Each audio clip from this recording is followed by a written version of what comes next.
Hello everyone, good morning. कैसे हैं आप लोग? आई होप आप सब लोग अच्छे हों। मैं भी बिल्कुल ठीक हूँ। आज मैंने सुबह के ब्रेकफास्ट की तैयारी मैंने रात में ही कर लिया था, क्योंकि मुझे हॉस्पिटल जाना था वेडनेसडे। और आज मैंने रात में कुछ ऐसा नहीं बनाया था कि मैं हस्बैंड का टिफ़िन रख पाती और उनका नाश्ता रेडी कर पाती, क्योंकि मैं एक दिन बिफ़ोर ही ऐसा कर लेती हूँ, बट मैं नहीं कर पाई थी। तो मैंने रात में ही टिक्की का आटा गूँध लिया था और मैंने परवल काट के रख लिया था। तो सुबह में उठ के नमाज के बाद मैंने परवल बघार दिया, परवल की भुजिया, और रोटी मेकर पे मैंने टिकिया बनाई, रोगनी टिकिया। तो 5:30 बजे मैंने नाश्ता बना लिया था और बच्चे उठे हैं जब नमाज़ के लिए, तो बच्चे हैरत में कि आप सोई नहीं थी क्या? तो मैंने कहा नहीं मैं सोई हूँ, मैं नमाज़ के लिए उठी हूँ। और फिर उठ के मैंने ब्रेकफास्ट तैयार किया, क्योंकि अगर मैं ना करके जाती तो फिर ये क्या खा के जाते हैं और क्या लेके जाते हैं। ले जाते हैं, खा के चले जाते हैं, ब्रेड अंडा वगैरह तो खा ही लेते हैं, बट वही है, एक ब्रेड अंडा खा के पूरा दिन मुझे अच्छा नहीं लगता है। मुझे ये लगता है कि भूखे रहेंगे या बाहर का कुछ खाएंगे, जो कि उनके लिए सही नहीं है। आजकल उनकी तबीयत बिल्कुल ठीक नहीं रहती है, तो इसीलिए मेरी ये कोशिश रहती है कि मैं बिफोर एक दिन ऐसा शाम को कुछ ऐसा बनाऊं कि मैं उनका एक टिफ़िन तैयार कर लेती हूँ और उनके लिए नाश्ता मैं रख के जाती हूँ। खैर, मैंने बनाया, सबको बहुत अच्छा लगा। आज काफ़ी दिन बाद हम लोगों ने इस तरह का नाश्ता किया। ज़्यादातर तो अंडा ब्रेड और ब्रेड बटर यही होता है और मैं चली जाती हूँ हॉस्पिटल, बट आज मैंने सब्ज़ी और रोगनी टिकिया बनाई थी, और वो भी इतने सवेरे। तो खैर, बनाया, अच्छा लगा, फिर नाश्ता किया, फिर इनका टिफ़िन रखा और फिर हम चले गए। मैं और मेरा बेटा, आज उसका कॉलेज था तो हम लोग निकल गए थे हॉस्पिटल के लिए। आज मेरा पानी पड़ा था 3.8, तो इतना ज़्यादा नहीं था। तो बिकॉज़ वेडनेसडे है और अभी फ्राइडे तक तो सही रहता है, बट मंडे को तो ऑलरेडी 3 दिन का रहता है, तो वो बहुत ज़्यादा हो जाता है। फिर उस बढ़े हुए पानी को मैनेज करने में ये 2 दिन जाते हैं, वेडनेसडे और फ्राइडे, और अगेन फिर वीकेंड आ जाता है। तो खैर, आज 3.8 था। मैं हॉस्पिटल पहुंच गई हूँ। आज सबसे पहले मैं पहुंची थी, ये देखिए, ये न्यू एकेडी में मेरे ये चारों बेड बेड नंबर 1 पे मेरा रहता है। तो आज मैं सबसे पहले पहुंच गई थी। तो 11 बजे तक मैं आज निकल भी जाऊंगी, क्योंकि जिसका वही फर्स्ट कम फर्स्ट वाला होता है। तो आज मैं फर्स्ट थी, तो मेरा सबसे पहले रिमूव भी होगा, तो मैं 11 बजे तक निकल गई थी। तो यही सब है। और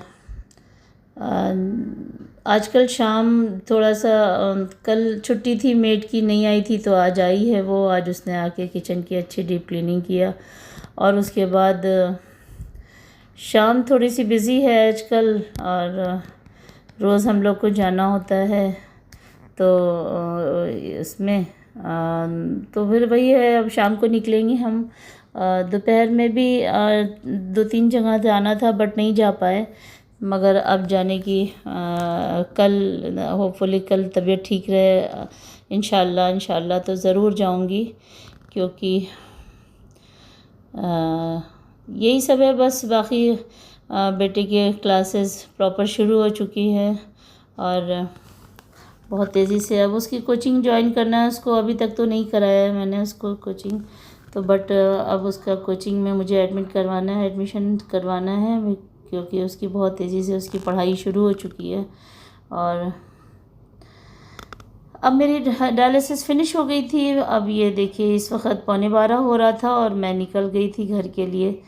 तो मैं वेट कर रही थी मेरे बेटे का, वो आया था, वो कॉलेज से आया था, तो मुझे पिक करके ही आगे गया। तो ये देखिए, ये ऑटो में ही बैठा हुआ था, इस ऑटो में बैठा हुआ था, तो मैं चली गई उसके पास, और फिर इसी से हम लोग घर तक आ गए। तो गर्मी बहुत थी, काश कि जल्दी से बारिश शुरू हो जाती बॉम्बे में। सुन रहे हैं, फोरकास्ट बता रहा है कि शायद 19-20 तारीख तक, देखिए 19-20 में भी आ ही गई। 19-20 देखें कब होते हैं, आसार तो कुछ नहीं दिखाई दे रहे हैं, तो बट अब होनी चाहिए। देखिए, आसमान तो इतना साफ़ है कि जैसे लग रहा है बरसात का मौसम ही नहीं है। और धूप तो इतनी तेज़ है कि बिल्कुल ज़ाहिर है जून में तो लू होती है, तो वही लू बस मैं आ गई थी। आज घर पहुंच गई मैं मिल्लत नगर, और थोड़ी सी आफ्टर डायलिसिस जो वीकनेस होती है वही वीकनेस थी। तो मेरा आज बेटी तैयार थी कि नहीं मुझे जाना है। असल में कल मैंने अपने हस्बैंड का कुछ चेकअप कराया था, ब्लड चेक कराया था, तो मुझे डॉक्टर के पास जाना था वो रिपोर्ट दिखाने के लिए।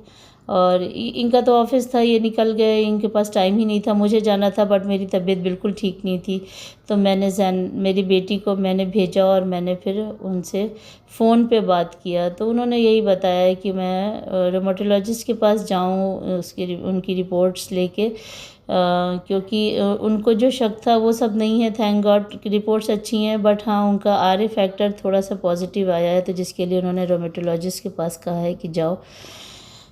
बस फिर शाम को हम लोग को जहाँ जाना है वहाँ के लिए हम तैयार होके और निकल गए हैं आफ्टर नमाज। तो बस यही है। अब वहाँ से निकल गए हैं, वहाँ से भी 10:30 बजे हम लोग वापस आ गए।